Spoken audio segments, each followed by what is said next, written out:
Atheist Nomads episode 342. Church money and other financial stuff with Phil Ferguson. The podcast you're about to listen to includes cursing and talking about hoo-haws. Please be advised. Welcome to another episode of Atheist Nomads. I am Dustin. And in a little bit, I'll be joined by Lauren and also Phil Ferguson from the Phil Ferguson Show.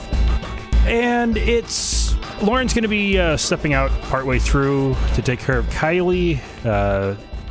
What precipitated Kylie's meltdown was Bucky stealing her cheese. So it'd be a good example of the age-old question of who moved my cheese. In this case, it was Bucky, and he ate it.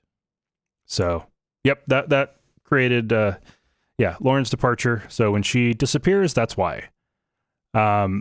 We have an interview today. I've already announced this to patrons, but want to let all the rest of you know as well that we're making some changes with the show. This has been in the works for a while. I've been thinking back and forth on exactly what to do. And I have decided to shift a lot of the focus more towards interviews and a lot less on news.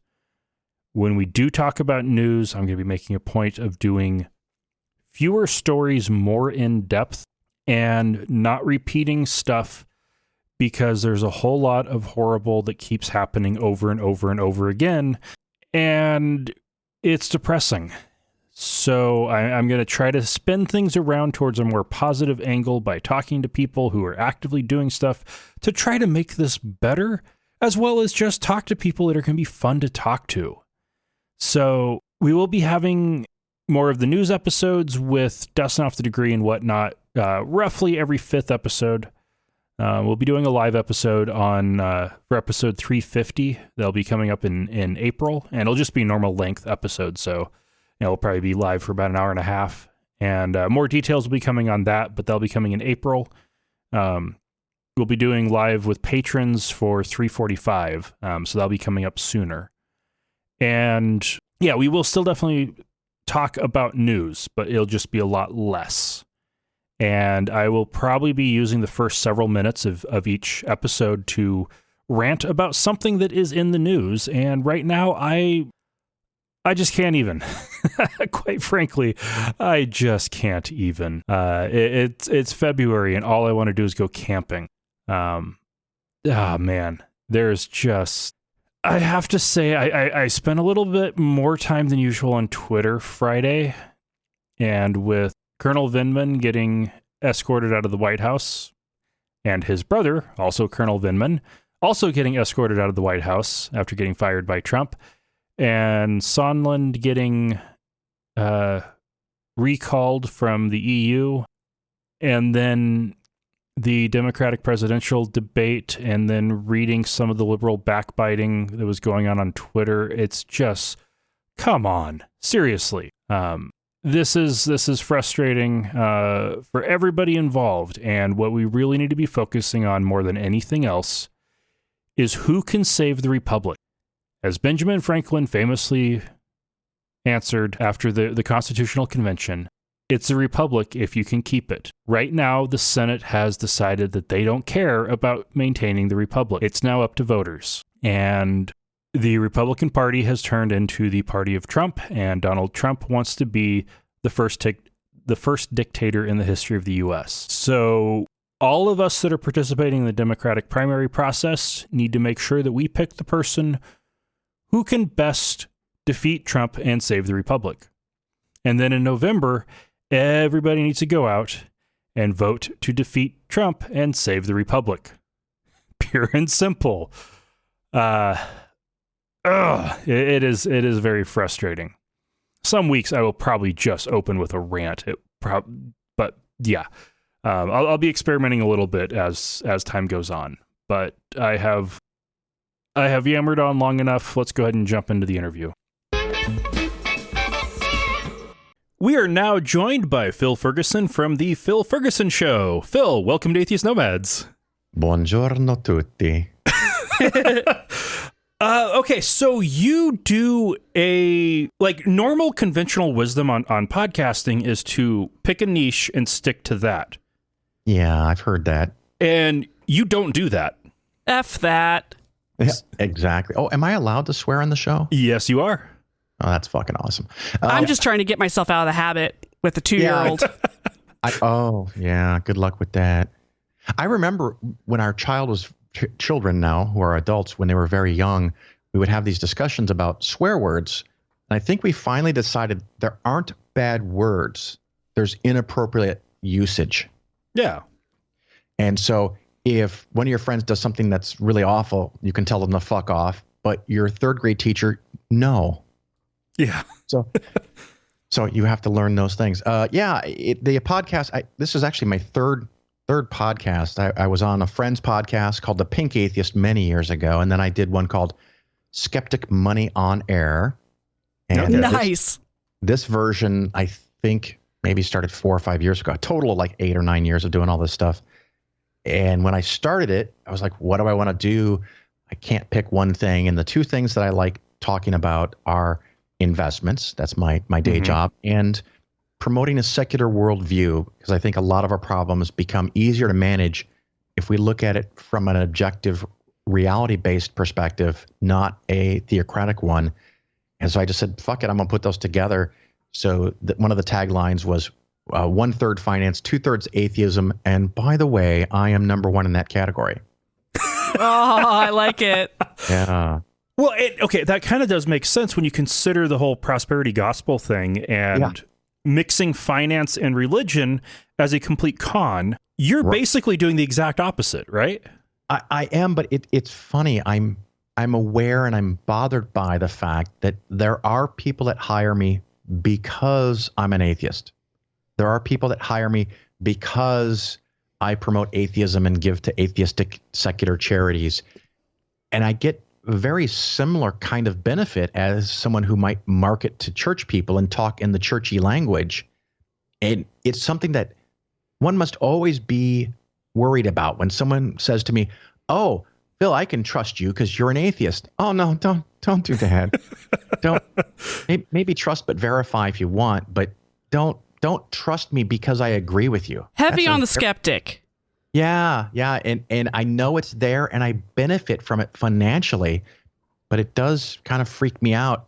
And just like you both probably know that, by sharing a little bit more personal stuff, listeners can feel more involved and part of your family. Right. But then I also have had occasions where people, one time, and now someone's going to do it just for fun because I mentioned it on your show.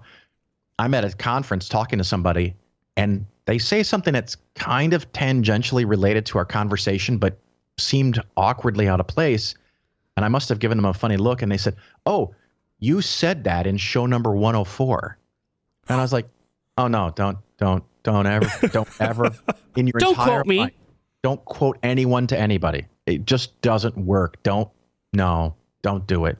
So, yeah. But no, I recently was trying to get, and it still might happen, we'll see, some professional podcasts going with local realtors because Boise's real estate market is exploding insanely, and the realtors are all trying to figure out how to get an edge, considering there's 6,000 of them.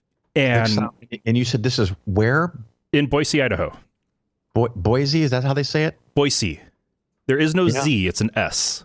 Well, you keep saying it however you want. The possessive of it, Boise's real estate market, just kind of struck me as interesting. Yeah. But they... So, yeah, we're kind of a big deal. So one of the to ourselves. But one of the things I was telling some of the people that I actually got to meet with was when you're doing a podcast, you are speaking into basically directly into somebody's brain, which creates a kind of an intimate relationship that if you're wanting to do a professional relationship with somebody or say helping them buy a home or sell a home, then you've already done half of the work just by having them listen to a few episodes of your podcast. Absolutely true. The other thing that really is bizarre, how blessed I am, if I can say that. I have a lot of clients that listen to my show, and a lot of prospective clients come to me because they've listened to my show. So I don't have to sit down with them for hours and explain my system of nice. I have a process, and I'm not doing one of those shows where I tease, you can make more money without facing a risk in the market. If you just call me, I'll tell you all about it. I literally give out the symbols for the investments that I use and the ratios and the percentages. And I break down what I do, why I do, how I do it. Other financial advisors look at me and they'll say things to me like, why would you do that? Because no one will ever hire you if you give it all away for free. But people do hire me. And maybe more people listen because it's just the facts. This is what I do. Mm-hmm. Sometimes I'm a little odd, freaked out, weirded out, whatever. Someone calls me and says, I want to hire you. Did you hear what I had on my show? I already told you how to do it. Yeah, that's cool, Phil. And I like your system, but I'm just not going to do it. Just like I'm not going to work on my car. Yeah, right. Yeah, there are just some things you don't want to get your hands dirty with. You don't want the personal risk. So, yeah, just hire a professional. Well, heck, for a great example of a kind of a corollary on that, if you look at the software industry, there is a lot of insanely big business with, I work in the medical field kind of in IT, so I get to see a lot of stuff where it's insane that piece of software costs $1 million a year, and new software is going to be $1 billion for a rollout. And it's just like, it's insane, some of the stuff that happens with that. But then you look at Red Hat, who does Linux. It's free and open source. They actually sponsor a project that does the exact same thing as what you can buy from them, but it's free. And yet they got big enough to be the first $1 billion a year company in the open source world and got bought by IBM, and the head of Red Hat is going to be the new president of IBM. Because if you give it away for free, there are a lot of people who will still pay you for it because they know that it's good.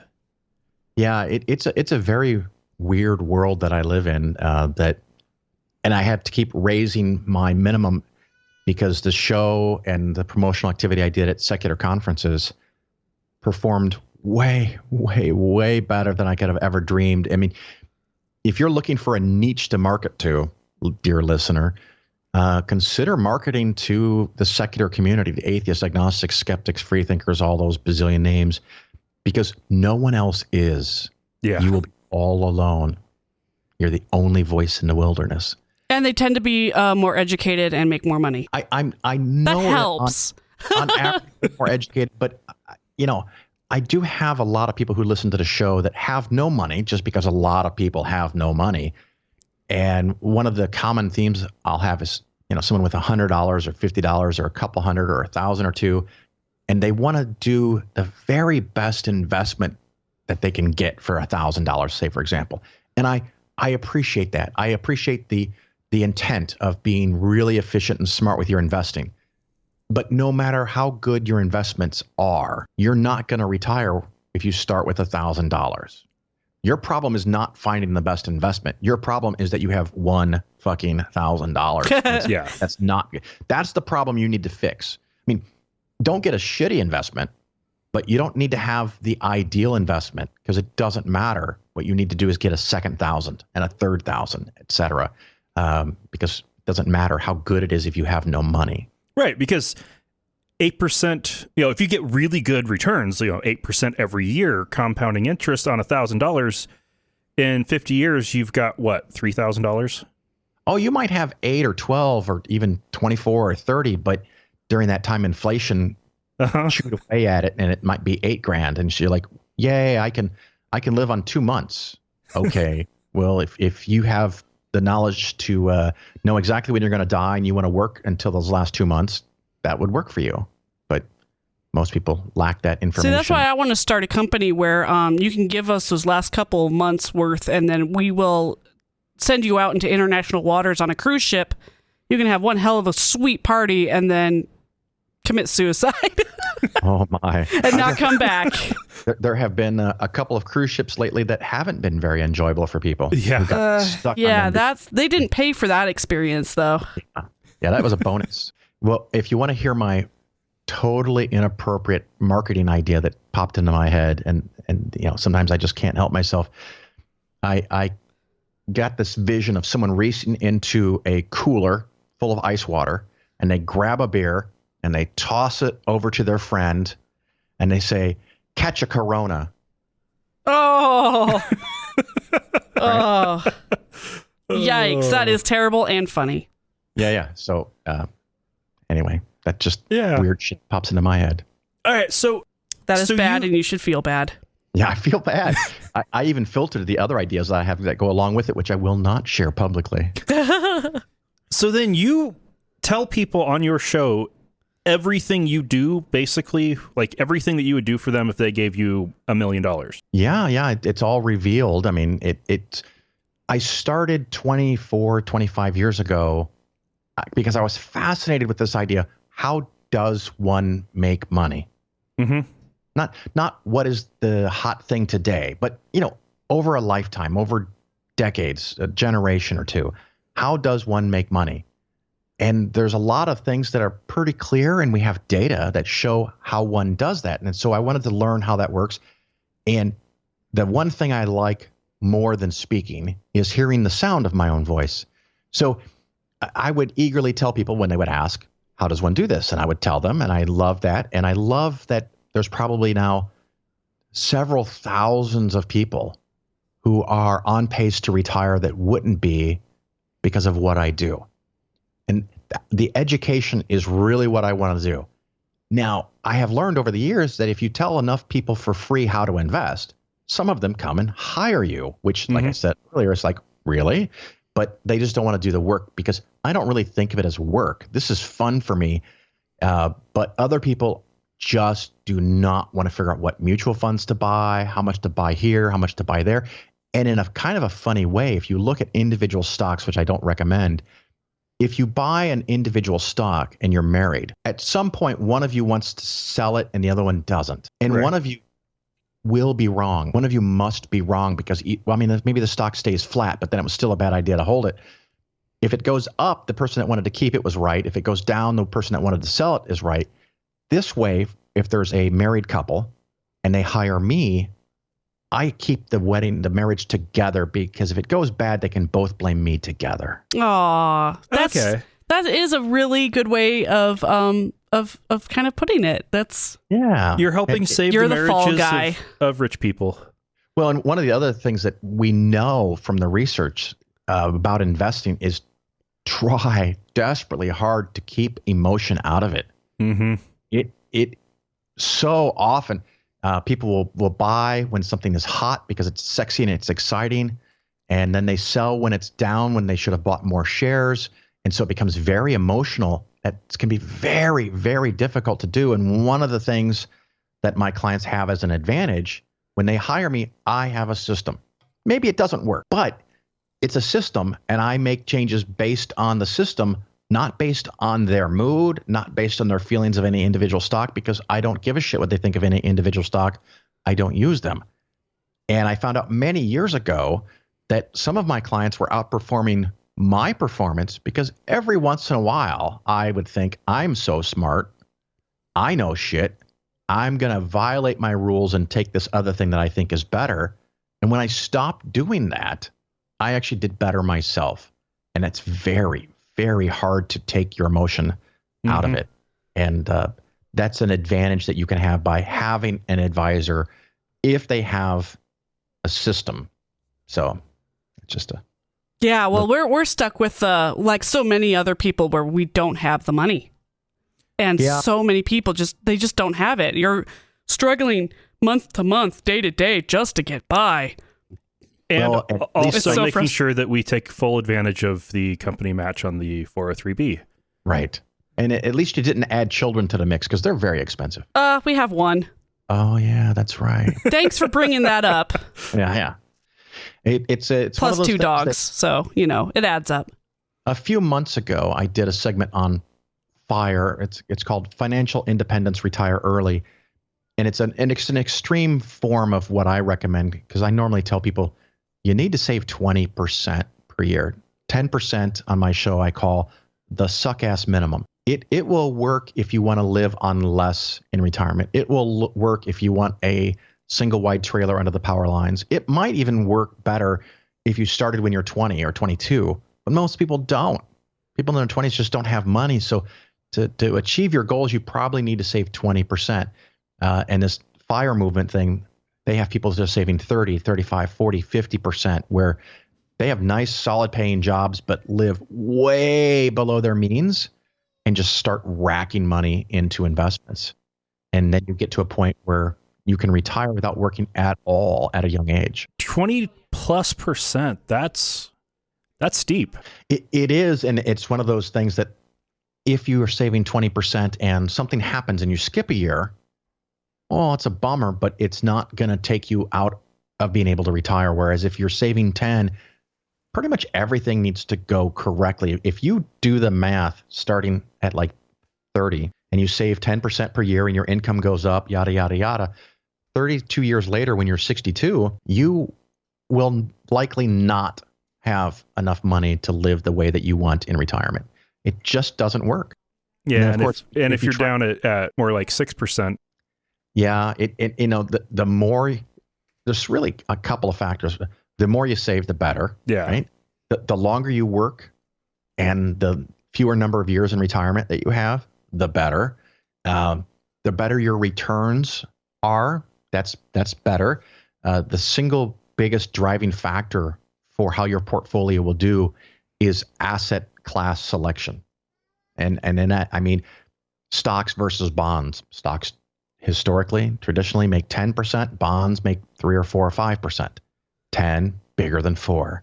After that, the second most important thing is expenses, the expense ratio that you pay for the mutual fund. And in my show, from time to time, I'll do a segment called a super shitty fund or super shitty investments or something like that.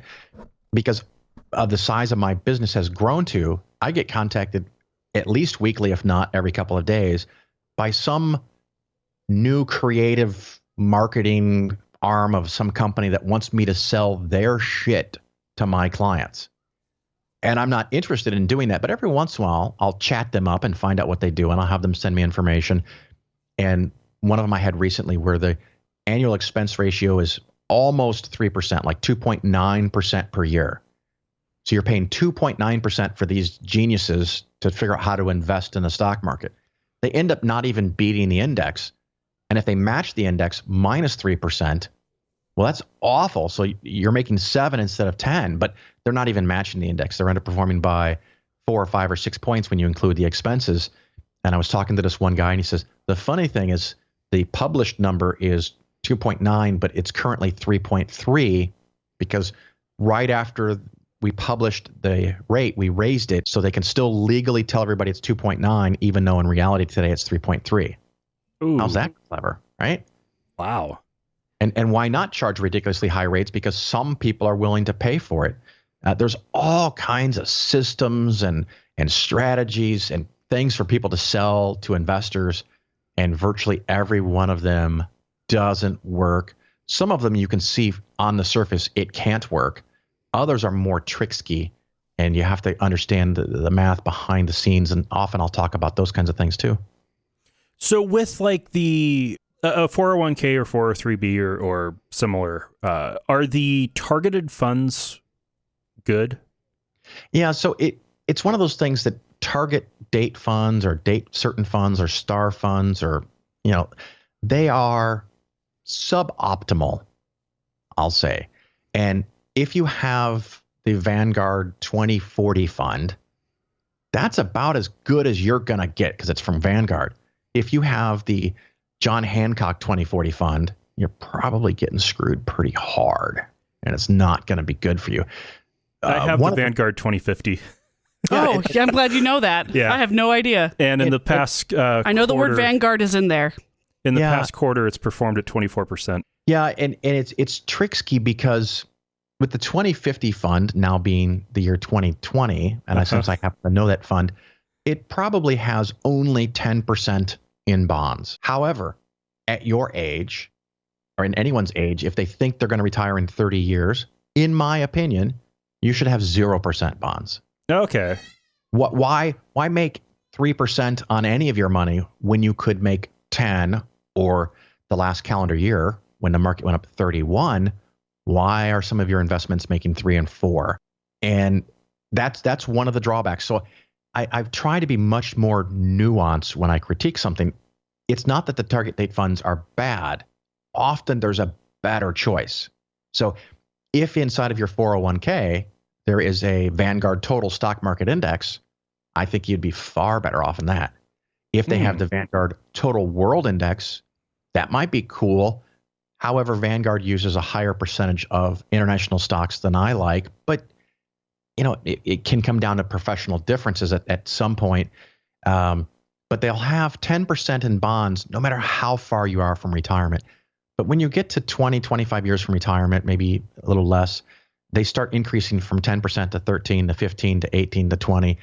And I think they play it way too conservative for the average person. And so that's a suboptimal thing. So you make less money than you could every year by taking more risk. So when someone's in 20s or 30s or even 40s, and I'll get a lot of people that are very concerned about stock market volatility. And it's something to be concerned about.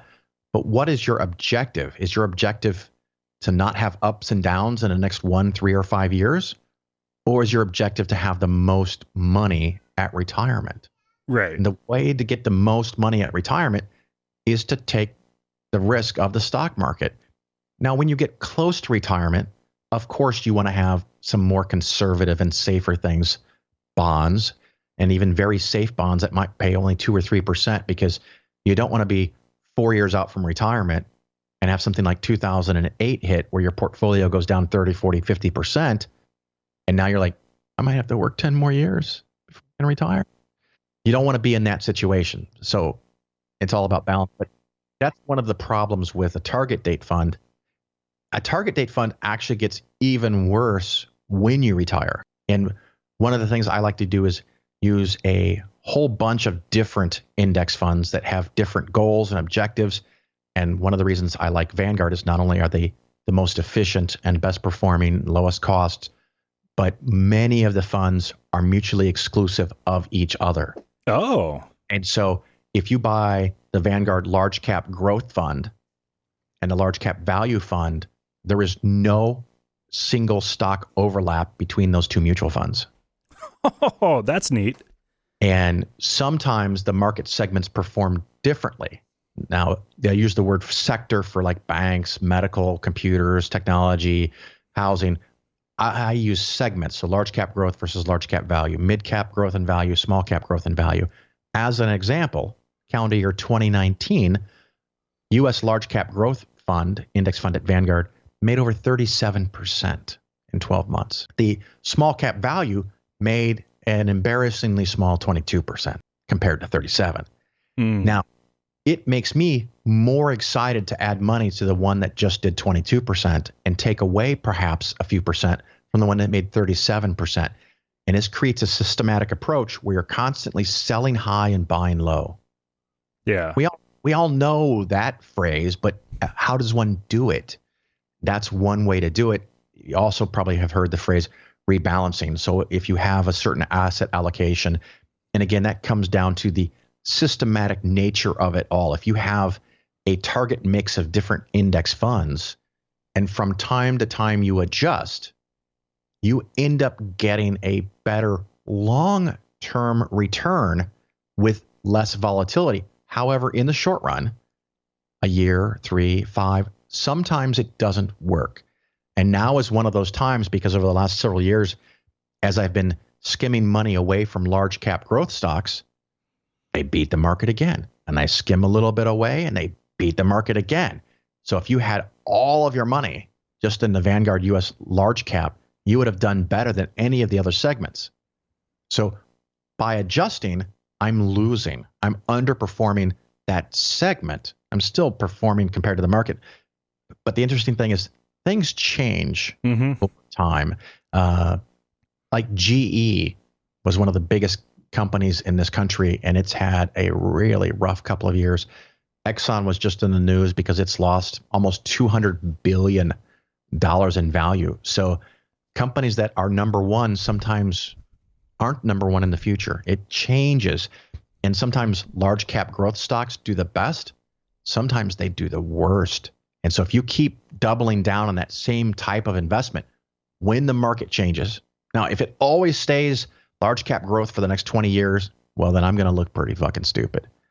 But Historically, it's changed. Historically, small cap stocks outperform large cap, and value stocks actually outperform growth. But for the last 5, 8, even 10 or 11 years, it's been large cap growth.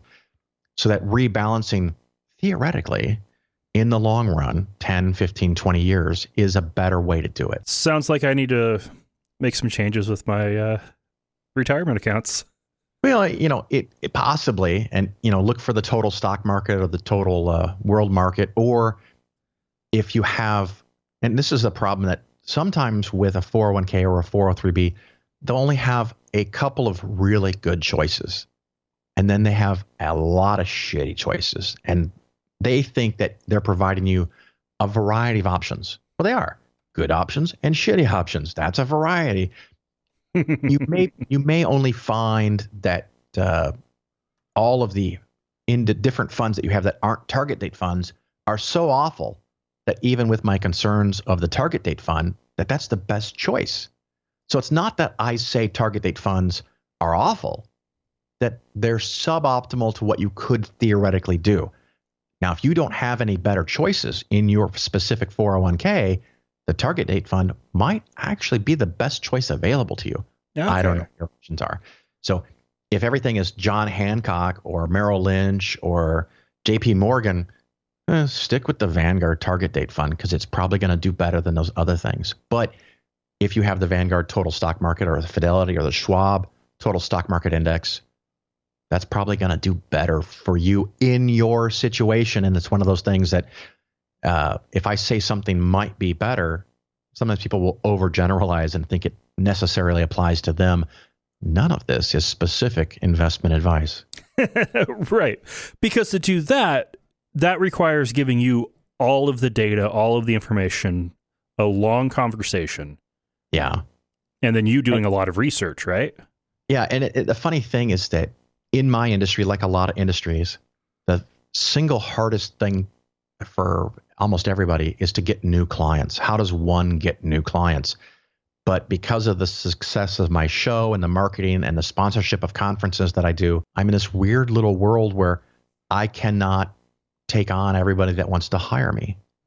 And that's yay, Phil. That's very cool. Mm-hmm. Don't get me wrong. But it also breaks my heart because anyone that contacts me, I want to be able to help them. I found a couple of other advisors where maybe I could, if I can't help somebody specifically, I can send them to another advisor. But as it got along in the process, at some point they say, where are you getting all of these clients from? I said, well, I niche market to atheism. And they're like, oh, we're good. We don't really need new clients. And they turn down the possibility of having clients handed to them because they don't want to be tainted with atheism. Oh, that's... So it's not that I'm the biggest fish in a small pond. I'm the only fucking fish because no financial advisor, no financial planner, no broker, nobody in their right fucking mind, at least according to modern rationale, wants to be associated with atheism. They do not target to this group. And I do, and I'm the only one. Right, because if you're the only one targeting, let's go with the conservative 5 to 10% of the population, and there's 1,000 people targeting the remaining 90 or 95%, you're going to do better. Yeah, it's a neat trick. And like I said, I've tried to help people. I ran into an advisor who was considerably smaller, his business much smaller than mine, and we talked about it over lunch. But by the time we got done with lunch, when he realized that virtually all the people I would send him were atheists, he was a very religious fellow. And he was like, there's no way. I'd rather be poor than take on atheist clients. Well, okay. Have it your way, my friend. But that would almost make sense if you were dealing with something where somebody's worldview actually matters, but their money. Yeah, it's a bizarre thing for me to find people in the financial services industry who aren't all about money. I mean, you kind of have this image that everyone that's in it is in it for the money, and a lot of them are, but they have limits. No matter how greedy they are, they don't want to be tainted by having atheists knowingly as clients. It's a weird thing. Wow. And it's, it could just be I'm unlucky and I keep finding the wrong people. But no, I'm still working on it. And I had another deal just about signed up and it fell apart again for the same reason, that they didn't want to, they have other clients. They've worked on their business for 10 years. And, oh my God, what if people find out that I'm marketing to atheists? I could ruin my entire business model. Okay, whatever. Don't tell the other people. I mean, so yeah, wow. Weird world. All right. So if somebody listening wants to hire you, how do they get in on your full schedule?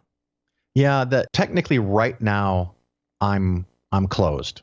I'm not accepting new clients. I have bought a new system to try to track everything that I do as far as customer client contacts, and setting it up is, I knew it was going to take a lot of extra work. It actually took even more work than I expected. So I'm pausing to make sure that I can do that correctly.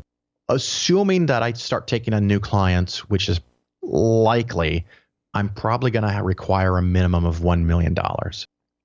And that eliminates a whole lot of people. Mm-hmm. And that breaks my heart. If anyone's listening and doesn't have $1 million, you can contact me, Phil at PolarisFinancialPlanning.com. Mention that they heard me on this show, and we can set up an appointment, 20, 30 minutes to talk about their situation. I can give them some guidance, suggestions, tell them some books to read. I can give you my recommended book list if you want me to tell it to your listeners, and try to help them on their way. And it'd be no cost, no fee, nothing.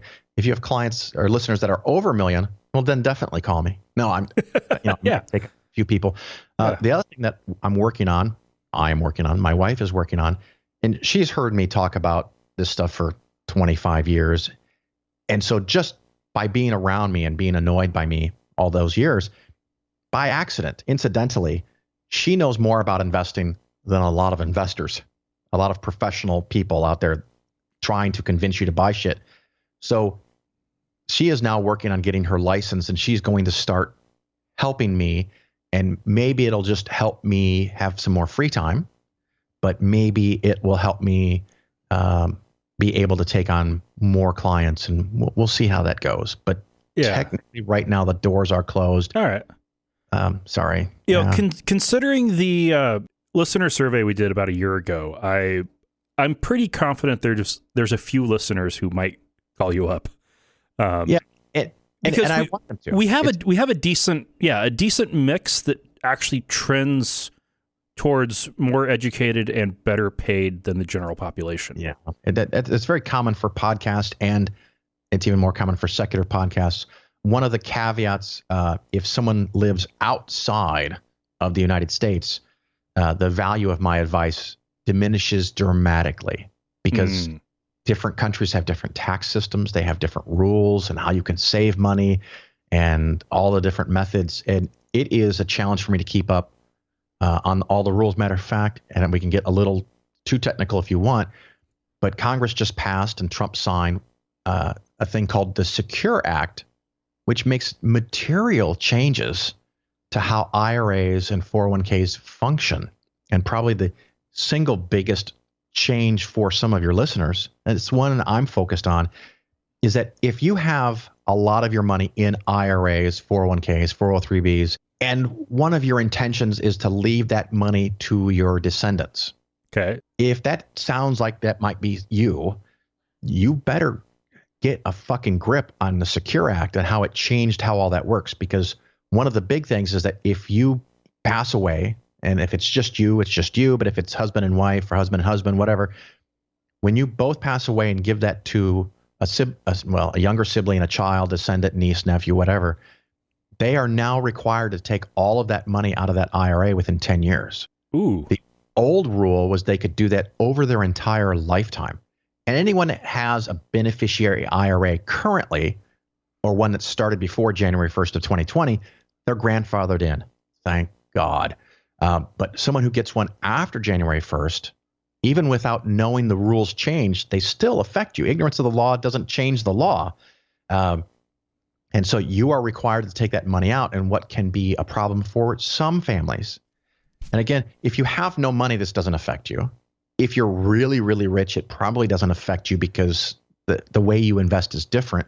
But for middle class, upper middle class, if you've saved a lot of money in IRAs and then die and then give it to your children, they might be in their peak earning years, and they will now be compelled to take out the money over 10 years and add it to their income and pay the highest marginal tax rate on it.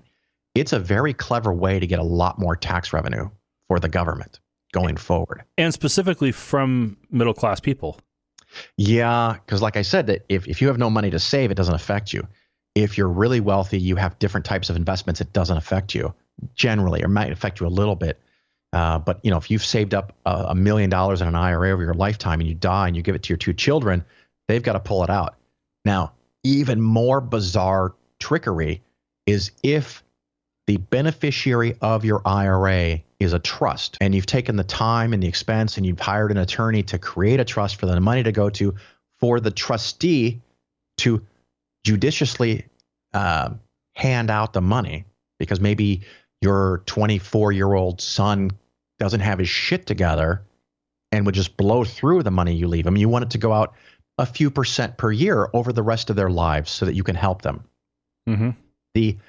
Under the new law, the trustee could make an argument and may actually be obligated to make the argument that with the 10-year withdrawal requirement, there is no actual required minimum distribution in year 1 through 9. And so if the trust says that the trustee shall pay out the required minimum distribution, if the required minimum distribution is 0, even though that may be contrary to the intent of the trust, they may be compelled to follow the legal definition of a required minimum distribution and give the beneficiary no money. Ooh. Years 1 through 9, and then it all flips, because by the 10th year, it's required that all the money be dispensed. They get the entire amount of money on the 10th year, and every single dollar of it gets added to your earned income and taxed at your marginal rates, which for now could be in the 30s plus your state.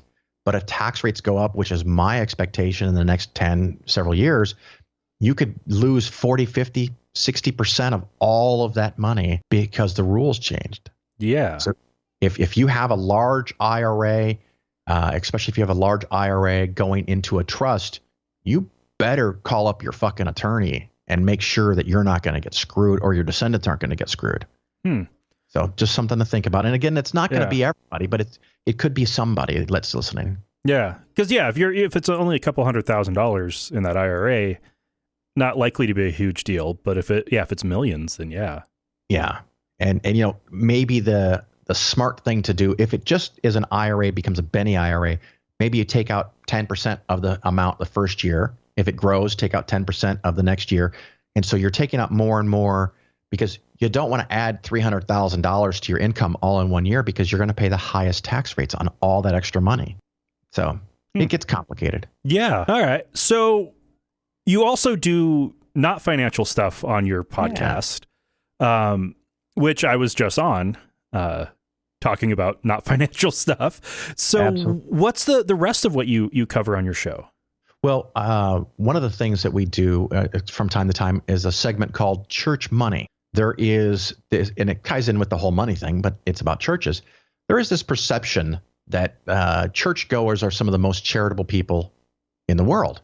Mm-hmm. And maybe they follow the guidelines of their church, their denomination, and some denominations may compel them, like Mormons or Jehovah's Witnesses or something, to give 10%.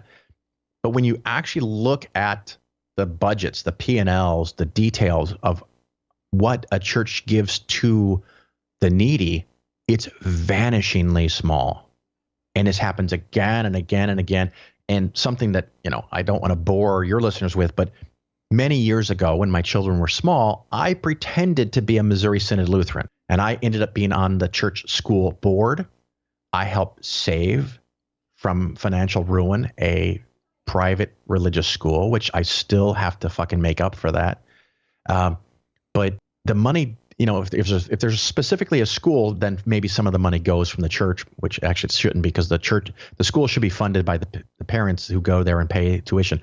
But without a school, most churches pay 50% or more of all the income they get on wages. Mm-hmm.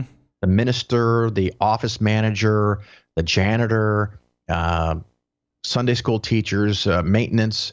And of course, then there's the maintenance, there's the mowing the lawn, there's the patching the roof, replacing the boiler, repaving the parking lot. All that stuff eats up. And then there's the just operating expenses, printers, copiers, computers, travel costs for the minister to go visit people in the hospital.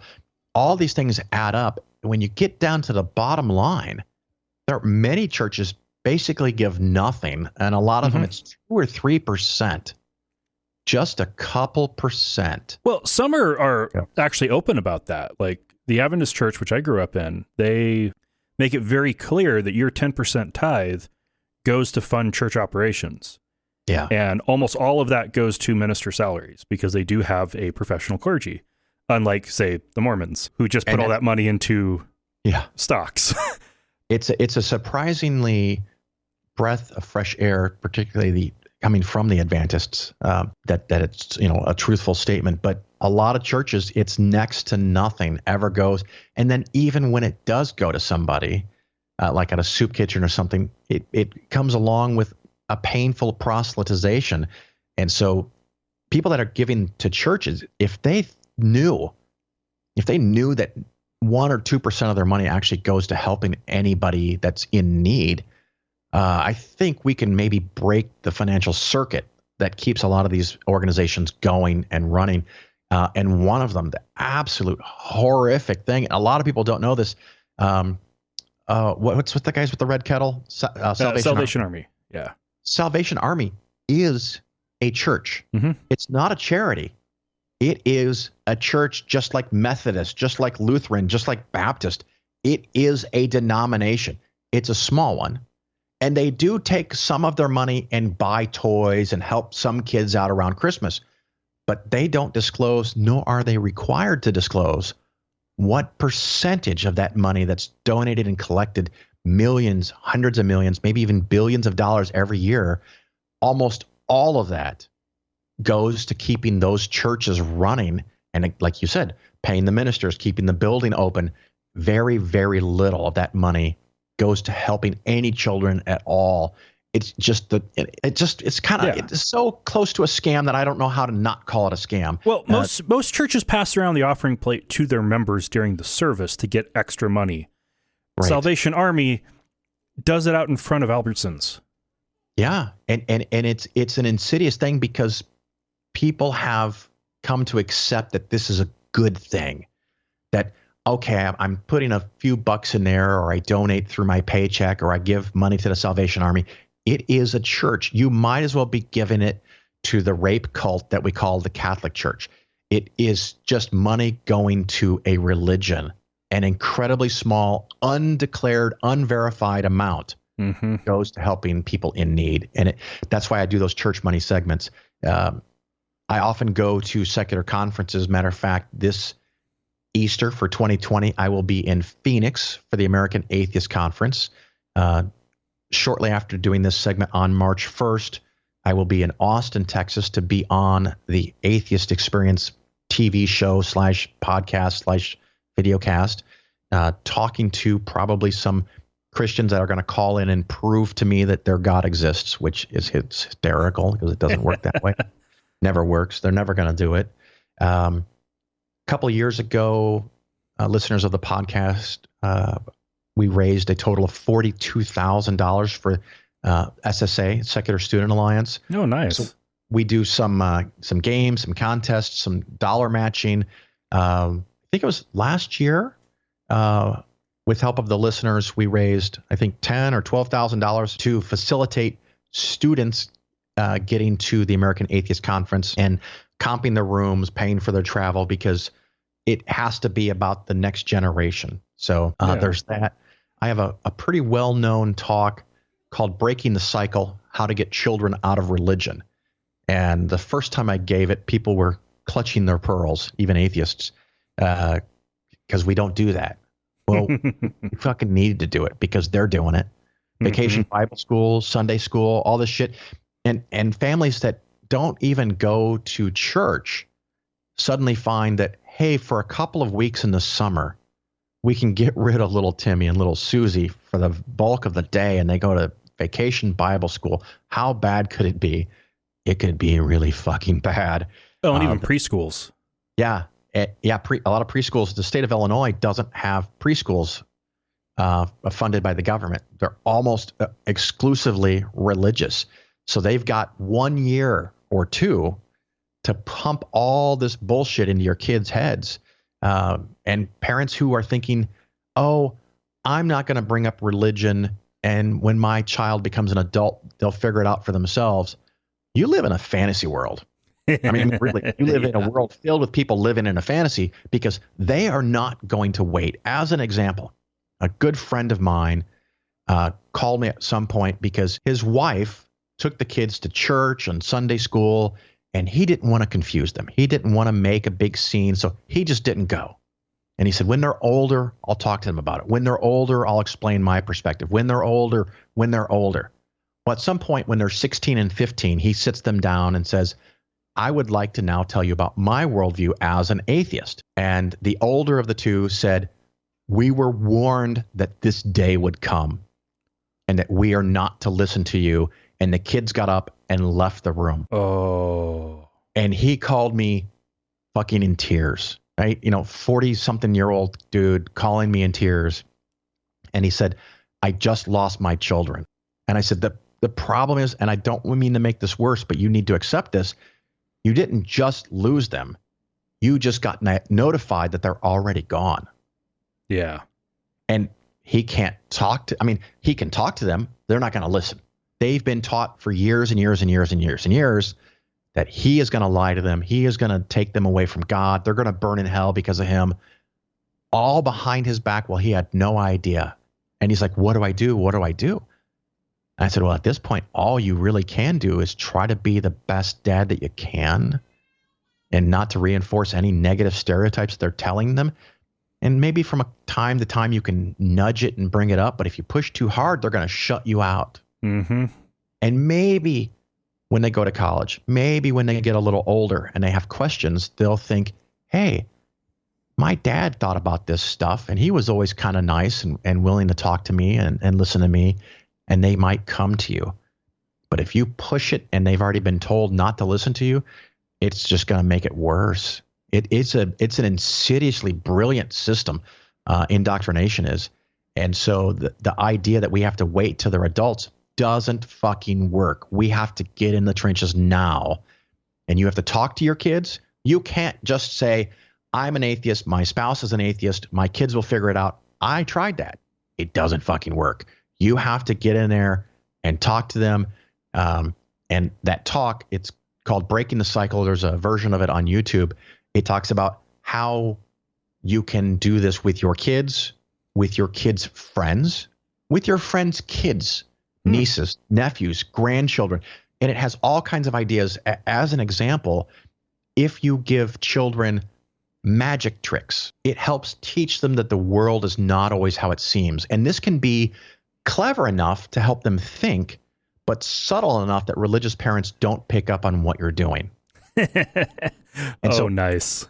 If a 7 or 8 or 10-year-old child, boy or girl, learns that a trick is a way to do something that's embarrassingly simple once you know the trick, but it tricks other people, and you can have some time to think about or talk to them about, well, there's a lot of things in the world that are like that.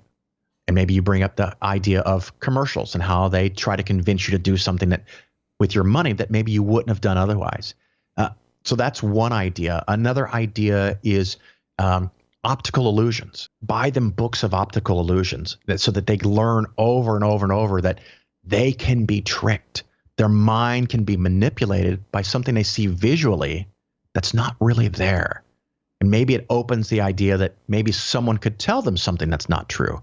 You're not criticizing the church or their religion. You're helping them to understand how to look at the world. And then there's some other things like certain movies that have atheistic themes, different gift ideas and subjects that you can bring up. And maybe for your own kids, you could do all of these. Mm-hmm. Maybe for if you're divorced and your spouse has control over the children, maybe you can only do the subtle things. It's all different stuff and different ideas of how you can try to talk to them without, you're not going to indoctrinate them into atheism, but make sure they understand there's another way of looking at the world that's not religious. Yeah. One of the things we did with our kids, we had a separate playroom. And in that playroom was this machine, they call it a DVD player. You may remember those back in the day. And a TV was hooked up to it. And I bought the Evolution box set from BBC out of Britain.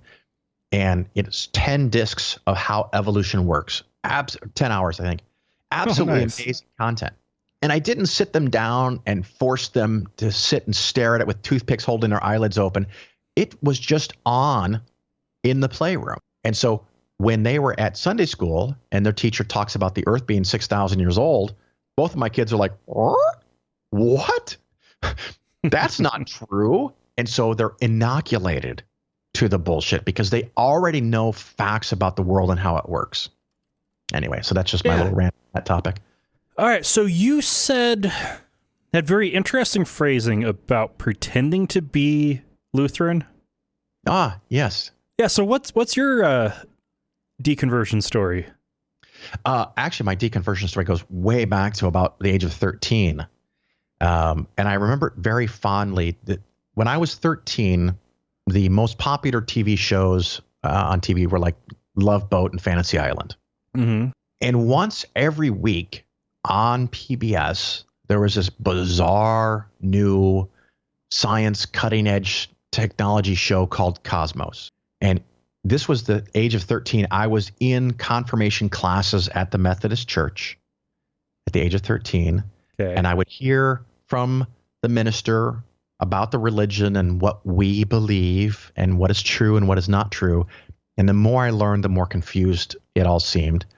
And then once a week, I'd get an hour to hear Carl Sagan talk and the beautiful music and what are now comically cheesy special effects, but then were fucking amazing. Oh, those effects are still amazing. You watch an hour of that and it fills you with this, I don't know, this awareness of your position in the world and how marvelous things are. You don't need to make up shit for the world to be marvelous. It is marvelous. It's amazing. And every episode, it made more sense and more sense and more sense. And I finally got to the point during the confirmation class where I started telling the minister, I'm not sure. I'm not saying you guys are wrong, but I'm not in it. I'm not with it, because at the end of the confirmation classes, we're all supposed to go up in front of the congregation and put our hand on the Bible or something and swear that we'll be Methodists forever. And I said, I can't do that. I took it seriously. That's a fatal mistake for a lot of religious people, taking it actually seriously. You know about that. I took it seriously, and I would ask my parents, and they couldn't answer questions. I asked teachers, they wouldn't answer questions. And now, as an adult, I appreciate that they should not be involved in teaching religion to children. And at some point, my parents said, well, let you have a meeting with the minister. And we had a meeting for an hour, one of the longest hours of my life. And yes, all of our clothes stayed on. But you don't want to do that a second time. And the thing I remember thinking after that meeting, and this was such a bizarre thought as an adult to now think that I had this thought. I'm thinking to myself, I'm 13 and I can see the problems with this system. This guy finished high school, I assume, finished college, went to seminary. Now there's a funny word for a religious thing, seminary. Yeah. and has this expert knowledge on the religion, and he also cannot fucking answer my questions. I'm 13 and I'm asking questions that a 30-year-old dude can't answer. And he's the certified expert in this category. How is that possible? And I just like, no, I'm not going to do it. And at one point the minister said, well, just do it for your parents. And that was the moment. That was the moment. I can point to the exact moment in my life that was the last straw, and that was it. And in my head, I interpreted that as, this is a game. This is a thing we do. This is for appearances only. Now, I can kind of see as an adult now that maybe he just didn't want to have to deal with my parents coming in and saying, our son dropped out. What's going on? Right? He's trying anything he can. But if this was really important, if he thought this was really important, he would never say, just do it. He would say, dude, you're going to fucking burn, motherfucker. This is reality. And the fact that you don't understand it is because it's beyond your understanding and you need to double down. You're doing it wrong. Because that's what religion teaches you. At least some of them do. But instead he said, just do it for your parents. And that was the moment. My daughter was more gradual over time, but my son actually has a moment that he identified for me back when he was like 10 or 11. We listened to the 2-hour audio-only monologue of Julia Sweeney's Letting Go of God. And my son told me that when that finished, he was done. Oh, wow. He already had questions and lots of questions and no answers and was very filled with doubt. But when that finished, he was like, yeah, okay, this is bullshit. And I am so fascinated. And one of the reasons I do some of the stuff that I do, the more I learn about religion and the differences between religions and how wacky it is, the more fascinated I am by the fact that anybody fucking goes to church. Mm-hmm. I cannot wrap my head around it. And I keep thinking, if I study it some more, it'll make sense. It doesn't.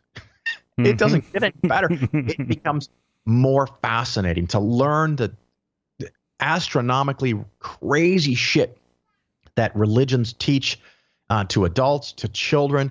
And unfortunately, it creates a system, which I think is a benefit to the religion and why some of them have survived, that you are not to question what you are being told. And that leads to someone like Donald Trump becoming president. Yeah. Because and I'll get to, that's another thing that's often in my show is politics. You have a person that lies straight to your face with trivially, easily verifiable facts that will show that they're wrong, and people will still say he doesn't lie. Are you really? It is staggeringly profound to me that how people can behave in this way. And then the other thing to kind of tie it back to economics and or finance or investing, one of the things that allows politicians to cut taxes for the wealthy. I mean, I'm talking about ridiculously, comically wealthy. You know, their houses are on TV shows. That kind of wealth is that so many Americans have bought into this Americanism thought, not only about guns, which may offend some of your viewers, but the idea that the average schmo who's working $30,000, $40,000 in just a few years is going to be wealthy. They're not. They're not. Now, there are always exceptions. Someone gets a lucky break or invents something. But the vast majority of Americans, we know this because we have facts. We have numbers. The vast majority of Americans are never going to get anywhere close to $1 million, let alone tens of millions of dollars. And so the idea that they can go out and say, hey, this poor slob over here made $170 million in one fucking calendar year, and we shouldn't tax him any more than me. Matter of fact, he should pay. Most people don't know that he's going to pay less than me in taxes. I like that system because in a few years, that's going to be me. No, it's not. It's not going to be. Yeah. It just, the odds are against you. It's not going to happen. The system is designed to benefit the extremely elite. I don't know if it's 1%, but something in that ballpark. And then there's the upper middle class, 5 or 10% that think they have a chance and they're willing to maintain the system.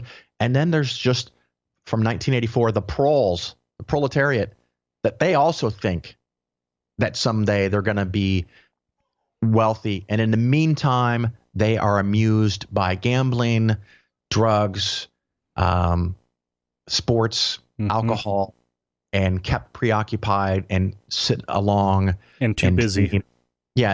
Keep busy and dream that they are going to be the rich, the really, really wealthy. I'm not talking just enough to retire on. I'm talking about crazy rich. It just doesn't happen that way. The myth of trickle down economics. Yeah. If there was trickle down, those leaks would be fixed because the wealthy want to keep it all. Well, there is not all wealthy too, because there actually is an organization I've had on some of their members, and I can't remember the exact name, but it's like Millionaires for Tax Increases or something like that. And one of them said a billionaire can only buy so many pairs of jeans. I mean, once you get past a couple of hundred jeans, how many more jeans do you need? I mean, you could buy a new pair every day and throw them out. But if you dispensed that money, redistributed the wealth, I'll even own that, to 10,000 people who are just barely getting by, they can buy way more jeans than one really, really, really rich billionaire.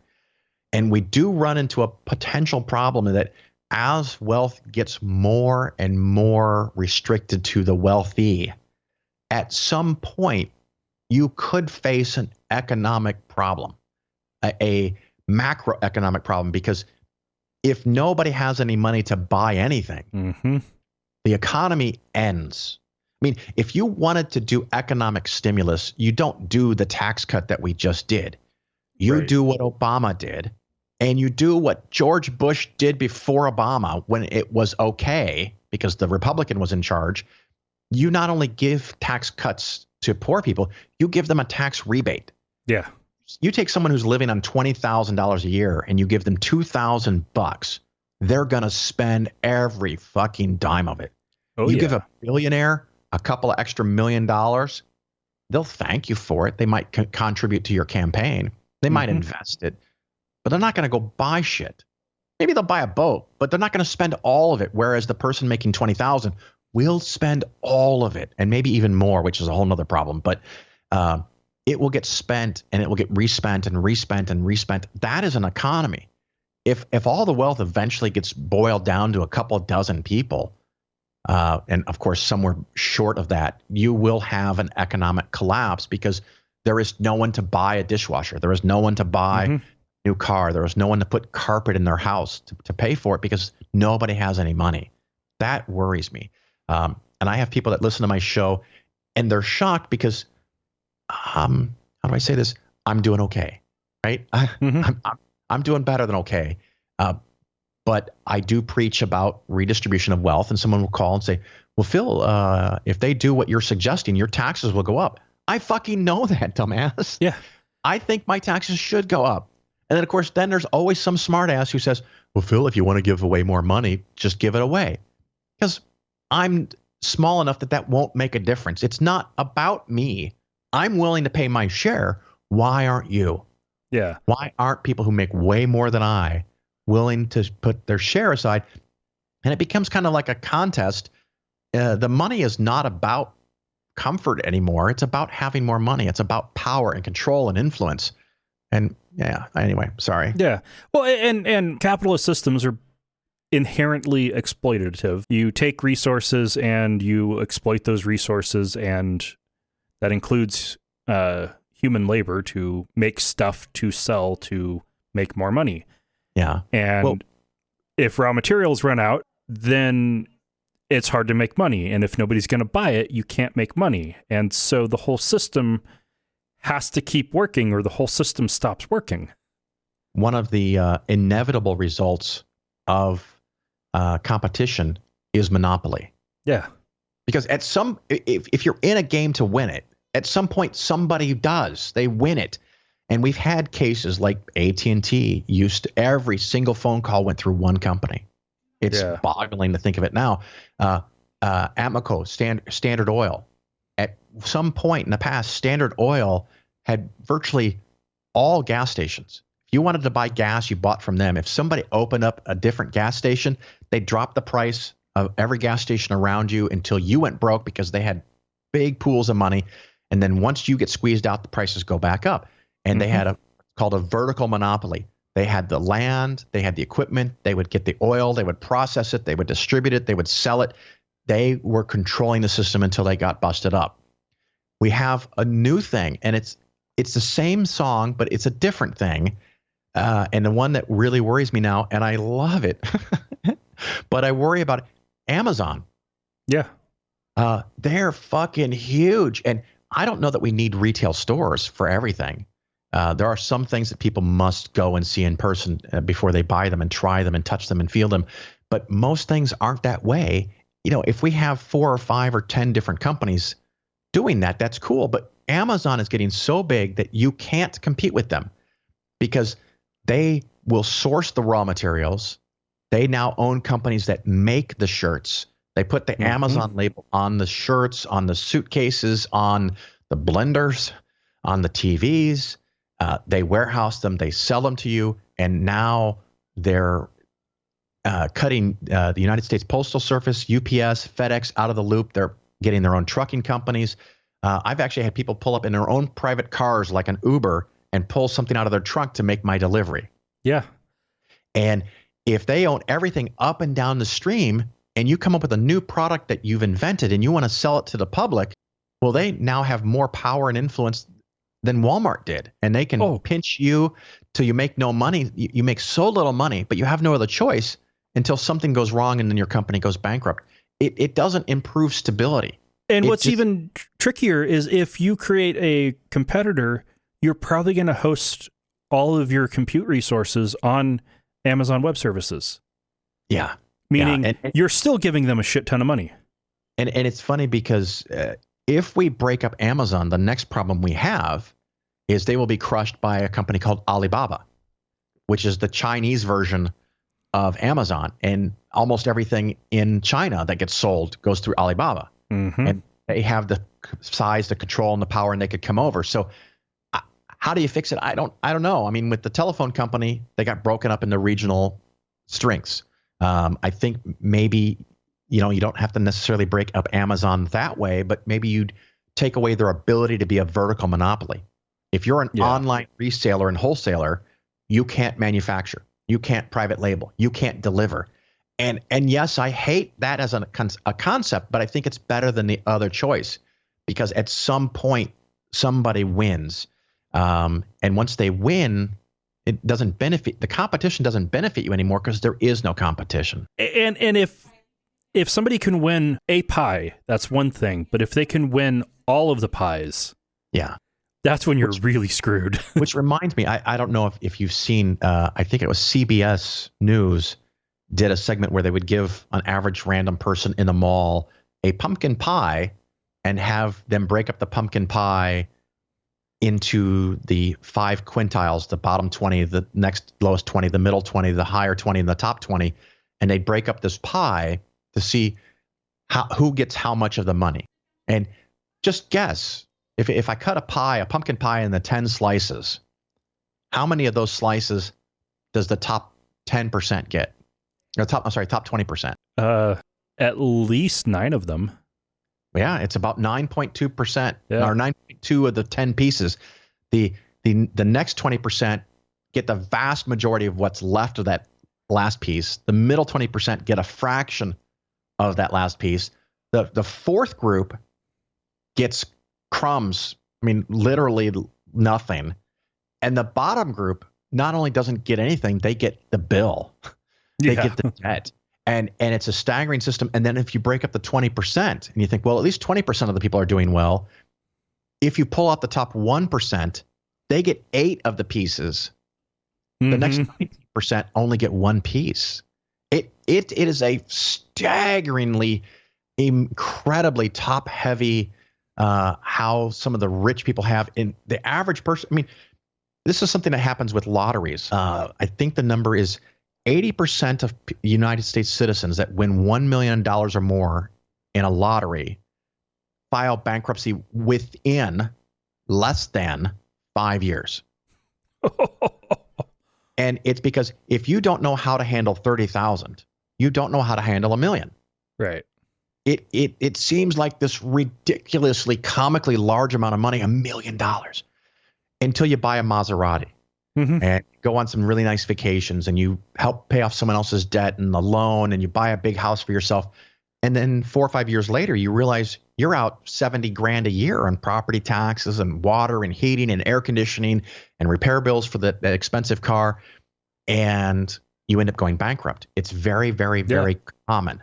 And similar to what happened with a lot of people my age who graduated college right before the economy collapsed. Yeah. You graduate college, you've got this decent income, ton of student loans, and everybody wants to give you 0% interest credit cards. Yeah. So, and then with that, you should be living like you're making the amount of money you're making, even though you aren't because of the student loans. And before you know it, you've got a generation of people helping tear down the economy because the economy was too stupid to not kill itself. I've seen the stories, where someone has $100,000 in student debt and they pay the minimum amount for 10 years. And then 10 years later, they have $104,000 in student debt. That should never happen. Yeah. That should never happen. I'm not saying necessarily that we go and just blanket give everybody free. Well, no, I'm okay with free tuition going forward, but you don't necessarily waive and erase all the debt. But there has to be some relief for somebody because there are a lot of people who are just distraught and destroyed. And if your first 10 or 15 or 20 years of your working life is paying off a bank because they helped you get a degree, you are never, you're not going to save the 10% that I consider to not be enough. You're never going to save the 20. You can't even break even. That's got to get fixed. Yeah. And then, of course, there's also stories where students that have so much debt and their parents co-signed the loans. Mm-hmm. And so it's not just the student, but it's the parents who've been saving all their lives taking care of their kids. They get wiped out, not from their college bill, but from their child's college bill. I have had people contact me who are in their late 50s and say, I helped my kids through college. They don't have any debt. I'm now ready to start saving for retirement. Oh. And then I have to ask them, what do they think of the power of prayer? Because it's going to be really fucking hard. If you start saving at 57 and think you're going to retire at 62 or 65 or 67 or 70, it's probably not going to happen. Or at some point, it's going to happen. It's not going to happen in the way that you want it. And I have had relatives that did retire and live in a single wide trailer park or a trailer underneath the power lines. And it's funny because for me, incidentally, part of the success that I've had is not necessarily that I wanted to become rich, but I was fucking terrified to stay poor. Yeah. So, you never know. That's why I wanted to know how does one make money? Yeah. And I dedicated so much of my time and effort into that and the research and the data. The 4 books before, because I know we've gone way too long. I don't edit half of this shit out. But the 4 books that I recommend, and I do recommend that you read them in order. It's important. The first one is really easy, but be advised if you're woke, it might bother you some because it's an older book. It's like a 100-year-old book. So it's not necessarily as sensitive to minorities and women as one would hope for. Mm-hmm. But it's called The Richest Man in Babylon. And it goes over stories about why you save money, why you need to save more money, and basic ideas of how money becomes more valuable if you invest it. So that's The Richest Man in Babylon. The second book is A Random Walk Down Wall Street. And matter of fact, the next 3 books that I recommend, they're all like 20 plus years old. I don't want new trendy shit. I want stuff that I know that works. Mm-hmm. A Random Walk Down Wall Street will teach you a lot about what is a stock, what is a bond, what is a mutual fund, how does it work, how does the industry work, what's good, what's bad. Absolutely amazing, amazing book. The third book is called Winning the Loser's Game. And it goes over this fundamental idea that you, as an individual investor, you're not going to beat the market. And so don't try to win and beat everybody else. Try to do the best that you can for yourself, knowing your limitations within the system. Excellent, excellent book. Again, Winning the Loser's Game. And the fourth book must be bought in paper. An audiobook is not acceptable. A Kindle version is not acceptable because it's like a textbook. Okay. I mean, you can sit and over a period of 18 to 20 hours, listen to the audiobook. I have a copy of it in audiobook because sometimes it inspires me. I actually consider this book to be my Bible. It's Common Sense on Mutual Funds, written by John Bogle. This is the guy who founded Vanguard. Common Sense on Mutual Funds. And yes, that is an intentional homage to Paine, Thomas Paine, Common Sense. But Common Sense on Mutual Funds. And it goes through the data. And it's filled with charts, statistical analysis, bell curves, formulas, tables, graphs, charts. If you're really into that kind of stuff, it's a wet dream, man. Mm-hmm. But if you haven't read the other books, this is not going to sink in. Even if you have read the other books, this is difficult stuff. And I tell people, spend an entire year to read it. Yeah. Read a few pages, read a small section, read a chapter, sit down in a quiet room or whatever you need to do to study take notes, have a pen or pencil, highlight, whatever you got to do. Because you can spend 20, 30, 40 years of your life trying to save like a rabid dog and then still going fucking broke. It's a brutal system and you need to understand how it works. And that's the book that explains how shit really works. But you need to have the vocabulary from the other books. And of course, you need to have some money. Because if you know everything about how to invest, like we talked about way long ago, an hour ago, if you only have $1,000, it doesn't matter if you know everything. You still only have $1,000. Right. You have to fix that problem first. All right. Well, if people want to find out more about you and find your show, where can they go? It is cleverly titled The Phil Ferguson Show. Just look for that in any podcast player or using the Google or Firefox or some other thing like that. The Phil Ferguson Show. It is available to free for everybody. If you like the show, I have a Patreon page, patreon.com/Phil. Couldn't really make it much shorter. Oh, wow. You do get the show a day early that way. And I'm only asking for $1. And it's a weird thing because I don't, like a lot of podcasters, unlike a lot of podcasters, I don't need the dollar. It's a symbolic thing that when more people contribute $1 or more, they're so inclined, it motivates me and it shows me that there's value to this content, that people are getting and benefit from it. And it gives me that little, because putting together, as you know, a podcast is work. Oh, yeah. And so I don't need to do it. I like doing it. I really want to do it. And it just gives me that little extra thing. If you don't have any money to spare, of course, on iTunes or I think it's Stitcher, you can find the podcast and give reviews there. I don't know of any other platform that has really good reviews. Because it's the neatest thing when I tell somebody about my show and they pull it up on iTunes or Podcast Player and they see hundreds and hundreds and hundreds of 5-star reviews. That's nice. It makes it feel like it's a real show. You can email me, phil@polarisfinancialplanning.com. If you do want to contact me, and anyone listening to this show that has financial questions can do so, please be patient with me responding. If I don't respond in a week, you may send me a second email. I won't be bothered by the fact that you're bugging me. Do it. I get buried not just because of clients and people who have questions, but because of all the marketing bullshit everyone wants me to sell. Send me an email. Do not include any documents. Do not include your social security number. Do not put in your date of birth. Do not attach a fucking statement. People still do this to this day. Do not do that. Because if you somehow type in that address, that email address wrong, I don't know where it goes because it depends on how you typed it. It might go to somebody else. Do not do that. Just send me an email. Yeah. Please include your phone number. They probably figured out by now I'm a talker. I'll try to call you. If you don't have time then, maybe we set up an appointment. Maybe it's only 15 or 20 minutes for what you need. Maybe we have to talk a couple of times. I'm not going to talk to you every week for the next year because I have to make money. So if you want to contact me, that's great, but do not send information. If we talk and we both agree that that might be something helpful for a second conversation, then you may send stuff to me, but don't just send me stuff out of the blue.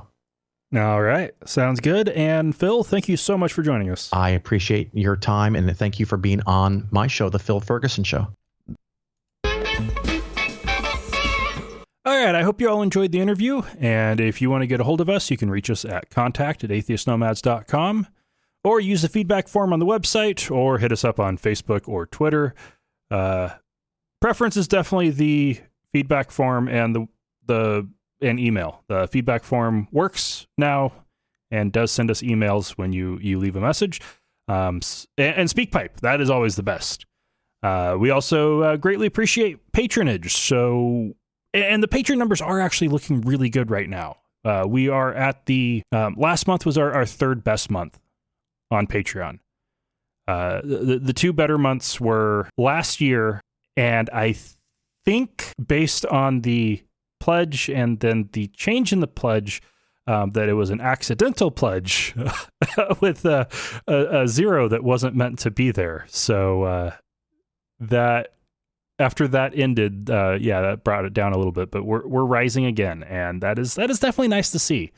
I'd like to see that continue. And if you want to help us out, support the show, the work that we do, and help us pay the bills, you can always do that at atheistnomads.com/donate or patreon.com/atheistnomads. That wraps it up for this week. By the time the next episode drops, I should be recording another 3 interviews. So yeah, hopefully, and a Schisms episode too. So yeah, I will be very busy. But remember, not all those who wander are lost. Thank you for listening to another episode of Atheist Nomads. You can find show notes and contact information at atheistnomads.com. Follow us on Twitter at Atheist Nomads, and like us on Facebook at facebook.com/Atheist Nomads. Please subscribe to the show in iTunes, Stitcher, or your podcatcher of choice, and while you're there, feel free to leave us a review. Theme music is courtesy of Sturdy Fred. Until next time, this has been the Atheist Nomads.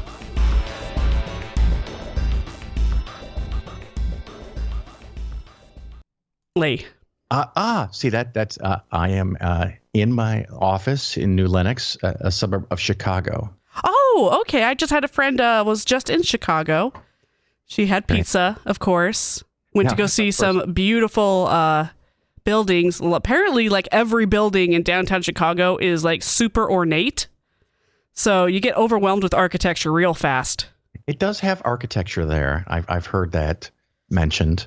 And it's funny because when you say she visited Chicago, it's like I travel a lot. Like say I'm going to be in Phoenix or Phoenix for Easter for the American Atheist Conference, and someone might say, "Where are you from?" Okay, right. And if I understand where do you live, I might say Chicago. And they're like, "Oh, you live in Chicago?" Okay. Now that you said that, no. You live in a suburb of Chicago? Yeah, I'm near Chicago, and they go, "Oh, what city?" And you'll never know what it is. I know every city in Chicago. It's New Lenox. I don't know where that is. Yeah, I told you. No one knows where. Lenox? Lenox. New Lenox. Yeah. I was gonna say, how cool would it be to be a computer geek and live in New Lenox? Yeah, considering I'm using Arch Linux right now to do the recording. Very nice. Very nice. I use the fancy Audacity, and it seems to be quite sufficient for audio only. Yeah, I used that for quite a few years and then finally switched over to using a digital audio workstation. And, oh man, it took me 3 tries to switch over because Audacity is just so easy. Yeah, and I have the DBX vocal processor. And so when I first got that and started playing with it, I had a listener email me and he says, "Did you just add a vocal processor?" And I was like, "Why, yes, I did. Can you tell?" And he says, "You did this, and pretty much named all the settings from just hearing the show." Wow. And nerd. I was like, "You like it?" And he goes, "No, I hate it."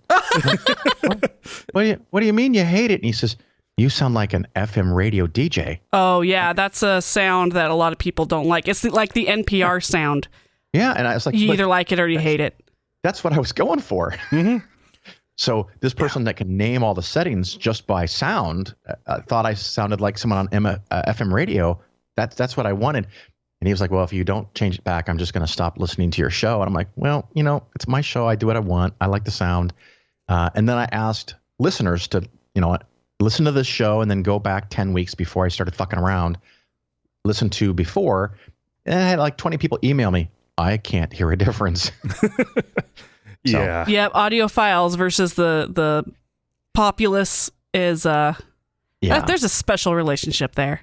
Special in quotes. My goal when I started was to not suck. Mm-hmm. Oh yeah. That is a worthy goal. Yeah, after several years, well, I've listened to podcasts that suck. And after several years of not sucking and probably being in the top 10 or 15%, I took it up to probably the top couple percent, and no one gives a shit. So I was like, okay, no need to get better. Yeah, Dustin will oftentimes start a new podcast where he likes the content but can't stand the sound.